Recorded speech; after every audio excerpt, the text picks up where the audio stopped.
নমস্কার, আমি শ্রী বাদশাহবাবুল শাস্ত্রী।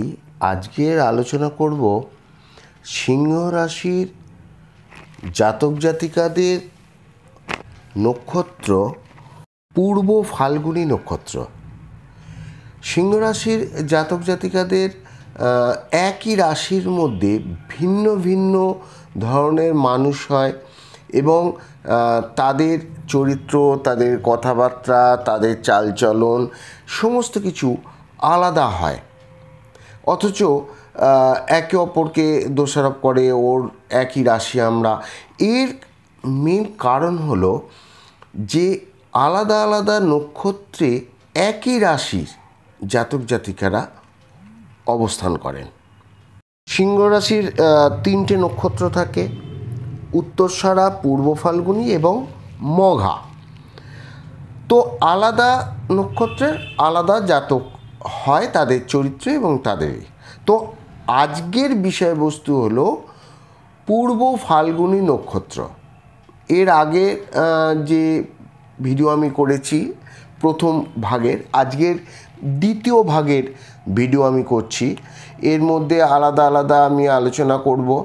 তবুও আগের যে কি আলোচনা হয়েছে, যারা আজকে প্রথম দেখছেন আমার এই ভিডিওটা, তাদের জন্য কি আলোচনা আগের ভিডিওতে হয়েছে বা আগের ভাগে হয়েছে সেই সম্বন্ধে অল্প বিস্তার আমি একটু আলোচনা করে নিচ্ছি।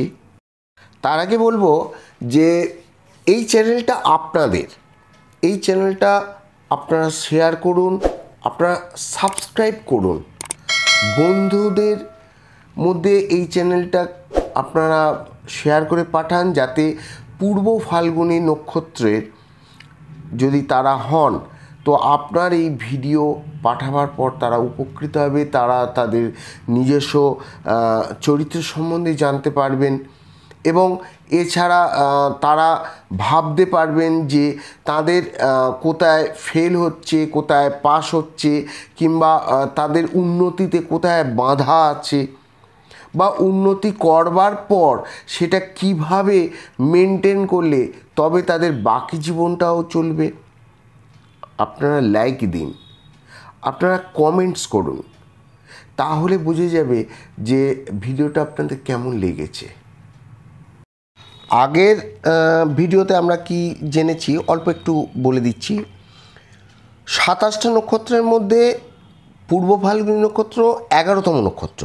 এর জডিক স্পেস সিংহ রাশির মধ্যে 13 ডিগ্রি 20 মিনিট থেকে 26 ডিগ্রি 40 মিনিট। আপনাদের চরিত্র, আপনাদের মন মানসিকতা, আপনাদের অন্যান্য কারোর সাথে ব্যবহার সম্পূর্ণ ভিন্ন হবে। আপনার ভিডিওটা পুরোটা শুনুন। আমার 3টে ভাগে ভিডিও হবে পূর্ব ফাল্গুনী নক্ষত্র। তো আমি একটু ডিটেলসে আলোচনা করি এবং আস্তে আস্তে নক্ষত্রের ভেতরে প্রবেশ করি। তাই পুরো সম্পূর্ণ ভিডিওটা শুনুন এবং প্রতিটা যখন আপনারা ভাগ দেখবেন তখন বুঝতে পারবেন যে আপনাদের চরিত্রের সাথে আপনার বন্ধুর সেম রাশি হওয়ার সত্ত্বেও এক কেন হচ্ছে না। অ্যাস্ট্রোনমি দুটো স্টার, একটা হলো ডেল্টা লিওনিস আর একটা হলো থেটা লিওনিস। ডেল্টা লিওনিস যাকে যশমা বলা হয় আর থেটা লিওনিস যাকে স্যাটার্নও বলা হয়। রুলারশিপ থাকে শুক্র গ্রহের কাছে। শুক্র গ্রহ শুক্রাচার্যি, যিনি হচ্ছেন দানব গুরু, এবং তার একটা পাওয়ার ছিল, সেটা হলো মৃত সঞ্জীবনী উনি দিয়ে কাউকে জীবিতও করতে পারতেন, এতটা পাওয়ার তার মধ্যে ছিল। এবং এছাড়া তার মধ্যে কামরতি অধিক দেয় জাতক জাতিকাদের মধ্যে, ভালোবাসা একদম ভরপুর থাকে। সেই জন্য এই নক্ষত্রের ঊর্জা হলো প্রজনন শক্তি, ক্রিয়েটিভিটি, পাওয়ার, অপোজিট সেক্স বা মিলন, বংশ উৎপন্ন করা। সিম্বল দেখে বোঝা যায় যে আরামের নক্ষত্র। অনেক কাজ করবার পর যেমন রিল্যাক্স হতে চায়, বা যুদ্ধক্ষেত্রে থেকে এসে রাজা যেভাবে রিল্যাক্স থাকেন। দোলনার দুটো স্ট্যান্ড, এটা হলো সিম্বল। এছাড়া পালঙ্কের সামনের দিকের দুটো পা, তো এটা হলো সিম্বল। দেবতা ভাগা। ভাগা হলো এক দেবতা যার সবসময় তিনি তার আশীর্বাদ থাকে জাতক জাতিকাদের মনের মধ্যে, তার স্বভাবের মধ্যে, তার কাজের মধ্যে খুশি থাকা সর্বদাই। কাউকে কাজ দেওয়া হলো তো সে মন দুঃখী হয়ে কাজ করলো, কিন্তু না, পূর্ব ফাল্গুনী নক্ষত্রের জাতক জাতিকারা খুশিতে কাজ করতে চায়, নিজেকে সৌন্দর্য করতে চায়, এবং যখন সে তার বন্ধু বান্ধব এবং বিভিন্ন জায়গায় যখন সে যাবে, একদম এমনভাবে লুক করবে যে সেখানে সবাই তাকে দেখবে, তার তারিফ করবে, এবং সে একদম টপ সুন্দরী হতে চাইবে। ভাগা দেবতার স্ত্রী হলেন সিদ্ধি, এবং তার তিন পুত্র এবং 3 পুত্রী আছে, যার নাম আমি আগে বলেছি আগের ভিডিওতে। তো সেখানেতে মনে না থাকলে বা কেউ যদি না দেখে, সেই জন্য আরেকবার বলে দিচ্ছি। 3 পুত্রের নাম হচ্ছে মহিমান, বিভু, প্রভু, যার অর্থ হলো মহিমান হলো গ্রেটনেস, বিভু হলো পাওয়ার, শক্তি, একদম সলিড থিকনেস, আর প্রভু হলো পোটেনশিয়াল। 3 পুত্রিয়া যারা হলেন শুভ্রতা, ভরারোহা আর আশিস। এদের অর্থ বা এদের নামের সাথে এদের আচরণ কী থাকছে, যে যেসব নারী বিবাহিত হওয়ার পর তাদের বাড়িতে প্রবেশ করার সাথে বাড়ির যে বড়রা আছেন বা বাড়ির সদস্যরা সবাই ভাবে যে আমাদের পরিবারের মধ্যে যে নতুন সদস্য এসছে সে সৌভাগ্য নিয়ে আসবে। তার পা রাখার সাথে সাথে মাতা লক্ষ্মীর যেন প্রবেশ হবে। সমস্ত বাড়ির দেখাশোনা সে করবে। এছাড়া তার দ্বারা সেই বাড়ির বংশবৃদ্ধি হবে, এবং যে সন্তান হবে সেই সন্তানও মানে নিরোগ এবং খুব সুন্দর সেই সন্তান হবে। তো এই 3 পুত্রিয়ার শুভ্রতা, ভরারোহা এবং আশিস, এই নক্ষত্রের ঊর্জাটাকে খুব ভালো করে বুঝতে হবে। ঊর্জা কী জিনিস না, মানুষের মন এবং মানুষের মনের একটা শক্তি, চাই সেক্সের দিকে হোক, চাই আপনার কোনো কর্মের দিকে হোক, যা কিছু কাজ করার যদি মানসিকতা, চাহাত এইগুলো যদি না থাকে, তখন কিন্তু সে মানুষটা বিলকুলই কমজোর হয়ে যায়। তো কাস্ট কি বলছে? ব্রাহ্মণ। ব্রাহ্মণ হলো শিক্ষা। দৈত্যগুরু শুক্রাচার্য উনি ব্রাহ্মণ ছিলেন, এবং উনি শিক্ষাও তো দিতেন। তো অ্যালার্ট করা হয়েছে কাস্ট ব্রাহ্মণ। তত্ত্ব দেওয়া হয়েছে সেটা হলো জল তত্ত্ব। দেখুন, জল মানুষের শরীরে যদি না থাকে তাহলে সেই মানুষের সব কিছু ক্ষমতা, যেমন প্রকৃতিতেও যদি জল না থাকে তাহলে প্রকৃতি সম্পূর্ণরূপে হয় না, এবং কোনো জীব সেখানে থাকতে পারে না। তো মানুষের শরীরেও তেমনি জলের দরকার। এই নক্ষত্রের জাতকদের মেন কাজ হলো যে সংসারকে আগে নিয়ে যাওয়া এবং বৃদ্ধি করা। আর এর ফলে কি, যেখানে জল না হলে কোনো কাজই হবে না। শরীরের যে কোনো জিনিস তৈরি হতে গেলেই জলের আবশ্যক। তো সেই জন্য এই নক্ষত্রকে জল তত্ত্ব দেওয়া হয়েছে। সেক্সের দিক থেকে ইঁদুর দেওয়া হয়েছে, কারণ ইঁদুরের প্রজনন ক্ষমতা অনেকটাই বেশি। যেখানে ফিমেল র্যাট মানে স্ত্রী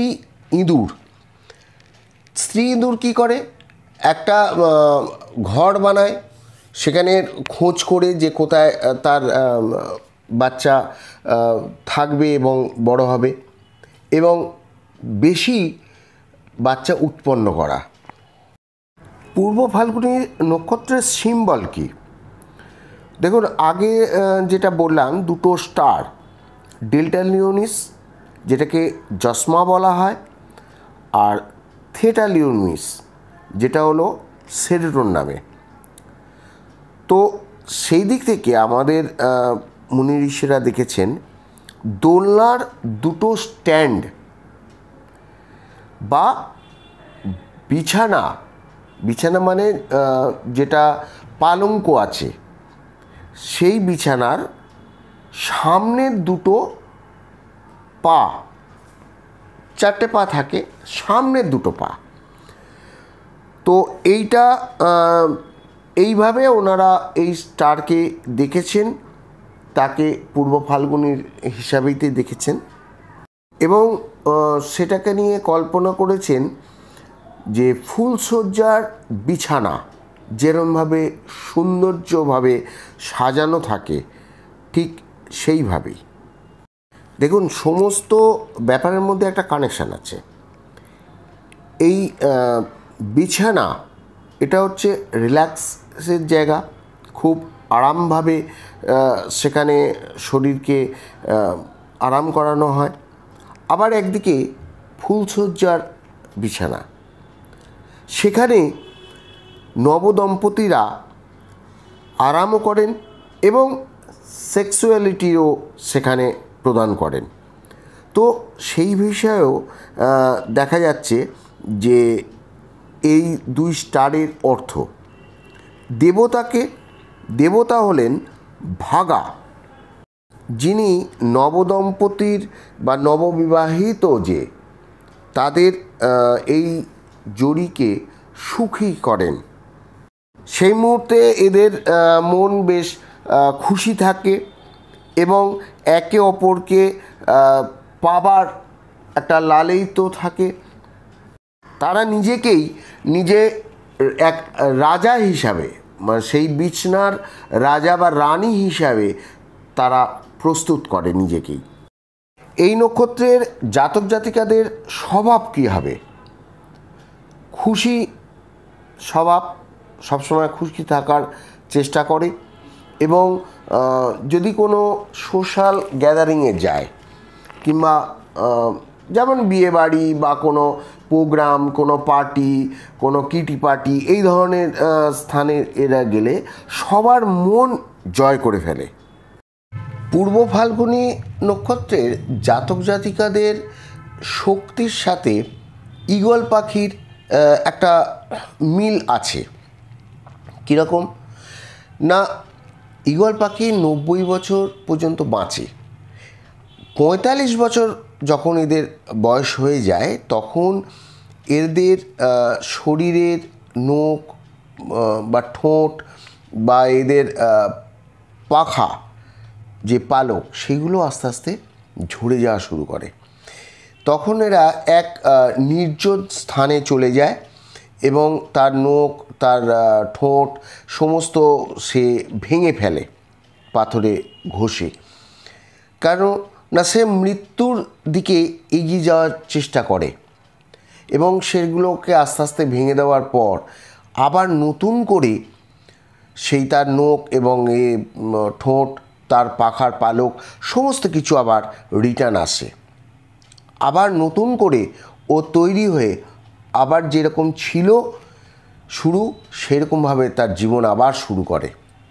তো সেই জন্যই এই নক্ষত্রের জাতক জাতিকাদের সাথে ঈগলের খানিকটা মেলবন্ধন হয়েছে, যে এরা জীবনের অর্ধেক বয়স পর্যন্ত একরকম থাকে, তারপর আবার নতুন করে এরা আবার 1 থেকে 45 শুরু করে।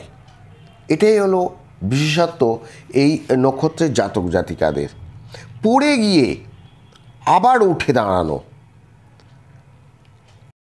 0 থেকে 100 পর্যন্তকে তো নায়ক বলে, কিন্তু 0 থেকে 100, 100 থেকে 0, ফের 100কেই বলা হয় মহানায়ক। আমাদের যে 12 আদিত্য আছে তার মধ্যে এক দেবতা হলেন, আদিত্য হলেন ভাগা দেবতা।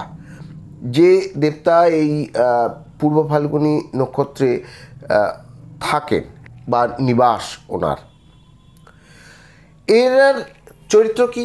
ভাগার দেবতার, যার ফলে এই জাতক জাতিকাদের মধ্যে এই ধরনের চরিত্র আসে। সেটা হলো খুব ভালো গৃহস্থীপনা করা বা সুখ দেওয়া অন্যকে, বিবাহের সময় সৌভাগ্য দেওয়া, বংশ বৃদ্ধি করা বা খুব ভালো সন্তান প্রাপ্তি করা, একদম নিখুঁত সন্তান প্রাপ্তি করানো। ব্যবসার দিকে হলে কোনো কন্ট্রাক্ট লেভেলের ব্যবসা এনারা ভালো করতে পারবেন। কোথাও কোনো যেমন ঠেকা নেয় সেই ধরনের কিছু হতে পারে। বা তার দেবতা হচ্ছে, যদি আমরা বেদের দিকে যাই, সেই দিক থেকে যদি দেখা যায়, তো এই ভাগা দেবতার যে স্ত্রী ছিলেন তিনি হলেন সিদ্ধি। সিদ্ধি আপনারা শুনেছেন গণেশের দিক থেকে আসে, এবং গণেশের যে সমর্থক দেয় তার কারক। তো সেই হিসেবে ভাগা দেবতাকেও গণেশের রূপ দিক থেকেও দেখা যায়। তো ভাগা এবং সিদ্ধির 3 পুত্র এবং 3 পুত্রী ছিল। এটা একটা ছোটো গল্প বলছি, শুনে রাখুন, কোনোদিন কাউকে গল্প বলতেও কাজে লাগতে পারে। তো পুত্ররা হলেন আদর্শ পুরুষ। যত গুণ আছে আদর্শ পুরুষ হওয়ার জন্য, সমস্ত কিন্তু এই পুত্রদের মধ্যেই ছিল। আর তার 3 পুত্রিয়া বা মেয়ে যে ছিল, তারাও কিন্তু আদর্শ স্ত্রীর গুণ পেয়েছেন। বিবাহ হওয়ার পর আদর্শ স্ত্রী হতে গেলে অনেক কিছু গুণ রাখতে হয়, অনেক ধৈর্য ধরতে হয়। তো 3 পুত্রের নাম কি ছিল? মহিমান, ভিভু, প্রভু। তাদের অর্থ কি না? গ্রেটনেস, পাওয়ার এবং পোটেনশিয়াল। মহিমান হলেন গ্রেটনেস, ভিভু হলো পাওয়ার, আর প্রভু হলেন পোটেনশিয়াল। এবার আসি 3 পুত্রিয়া, সুভদ্রা, ভরারোহা আর আশিস। স্ত্রীদের ভালো আচরণ। যখন কোনো মেয়ের বিবাহ হয়ে যায় তখন অনেক এতে রিচুয়াল আছে, পা দিয়ে ঘট ছড়ানো বা ওই থালার মধ্যে দুধ আলতা দিয়ে তার ওপর দিয়ে পা দিয়ে সাদা কাপড় ওপরে পা দিয়ে যাওয়া, এগুলো রিচুয়াল। আর এইগুলো কিন্তু বিবাহের ক্ষেত্রে স্ত্রী আচার করা হয়। এর অর্থ হয় যে ওই নারী সৌভাগ্য নিয়ে আসছে এবং সে বংশ বৃদ্ধি করার জন্য সন্তানেরও জন্ম দেবে। ফুলের সাথে যদি তুলনা করা হয় তাহলে ফাল্গুন মাসে যখন দোল আসে তখন একটা ফুল হয়, পলাশ ফুল। ওর রঙটা দেখেছেন? সূর্য ওঠার আগে যে রঙটা, যেখানে আমি আগের ভিডিওতে বলেছি যে ভোরবেলায় যখন সূর্য উদয় হয়নি তার আগে আকাশের যে রং, ঠিক দেখুন ওখানে পলাশের রঙও সেই রকম। এবং পলাশের একটা বিশেষত কি, পলাশের যখন পাতা থাকে তখন ফুল হয় না, আবার যখন ফুল আসে তখন পাতা হয় না, মানে ওই একই, একবার 0 থেকে 100, আবার 100 থেকে 0, আবার 0 থেকে 100, ঠিক সেম ওই রকম বছরে একবার আসে এবং মন মুগ্ধ করে দেয়। যারা দেখে তাদের ভীষণ ভালো লাগে এই রং এবং এই সময়ের, সেই সময়টা আবার ফাল্গুন মাস, মনেতে খুশির জোয়ারই থাকে। শুক্র গ্রহের যেহেতু পূর্ব ফাল্গুনী নক্ষত্রের, সেহেতু জেন্ডার হিসেবে দেখা যাচ্ছে ফিমেল বা স্ত্রীকারক। দিশা নর্থ ডাইরেকশন। বডি পার্ট হলো ঠোঁট, ডাইনা হাত। ঠোঁট তো সেক্সুয়ালের দিক থেকে লাগেই, বা কোনো মিষ্টি কথা বলতে বা বিভিন্ন দিক থেকে ঠোঁটকে তো উপপ্রয়োগ করাই হয়, এবং ডান হাত অনেক কাজেই আসে। আয়ুর্বেদিক দিক থেকে পিত্ত, যেটা পিত্ত, সেইটাকে অ্যালার্ট করা হয়েছে। গুণা হলো রজাসিক, রাক্ষস গুরু রয়েছেন, রজাসিক গুণা হবে। গণ হলো মনুষ্যগণ, এবং শুভ অশুভ সময়, সেটা বিবাহের সময় শুভ, রোমান্স, প্রেম করা বা প্রেম প্রসঙ্গ, সেক্সুয়াল অ্যাক্টিভিটি যেটা আছে, বা ইমপ্রেস করা কাউকে, কাউকে প্রপোজ করা, এই ধরনেরগুলো থাকে। বা কোনো আর্টিস্টিক ক্রিয়েটিভিটি, ট্যালেন্ট আছে এদের, কোথাও অডিশান দেয়, পারফরমেন্স, যাই হোক না কেন, যে যতটা জানে সেইভাবে। রিল্যাক্স, বারবার বলে এসছি, বা কোনো শপিং মল বা কোথাও ট্রাভেল করা, বা কারোর সাথে কোনো মিলন করা, এইগুলো শুভ সময়তে করলে ভালো।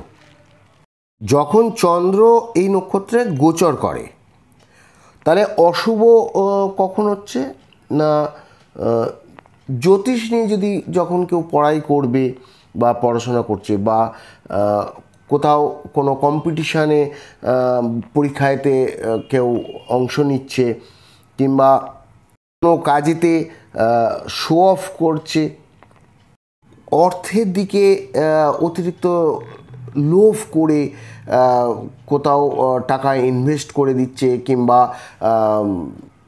ওই যে ধরনের খেলা হয় সেই সব খেলাতে টাকা পয়সা দিয়ে দিচ্ছে, এইগুলো কিন্তু অশুভ হবে। এবারে সময়টা কখন, কোনটা সেই সময়টা পাওয়া যাবে যেটা শুভ এবং অশুভ, যেখানে দিন দেখা যাচ্ছে ফাল্গুন মাস, যেটা ফেব্রুয়ারি মাসের দ্বিতীয় সপ্তাহ, কৃষ্ণ বা শুক্লপক্ষের ত্রয়োদশী, এই সময়টা ভালো দিন, শুভ দিন।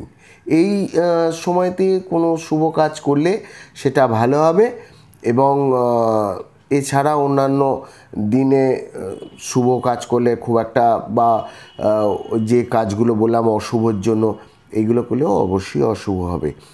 আর একটা হলো খুব ভালো হবে যখন চন্দ্র এই নক্ষত্রে গোচর করবে। গোত্র হচ্ছে ঋষি আত্রি। পূর্ব ফাল্গুনী নক্ষত্রের দ্বিতীয় ভাগ এই পর্যন্ত বলছি, কারণ ভিডিওটা অনেক বড় হয়ে যাচ্ছে। এরপর আমি তৃতীয় ভাগে জানাবো যে পদ, যেটাকে চরণ বলা হয়, বা কোথায় আপনারা চাকরি করলে আপনাদের সফলতা হবে কোন প্লেসে, আর কি প্রফেশন হতে পারে, এইগুলো নিয়ে আমি আলোচনা করব তৃতীয় পদে। আর আপনারা অবশ্যই অপেক্ষা করুন, আমি খুব শীঘ্রই তৃতীয় ভিডিও প্রস্তুত করব। ভালো থাকবেন, অন্যের ভালো করুন। নমস্কার।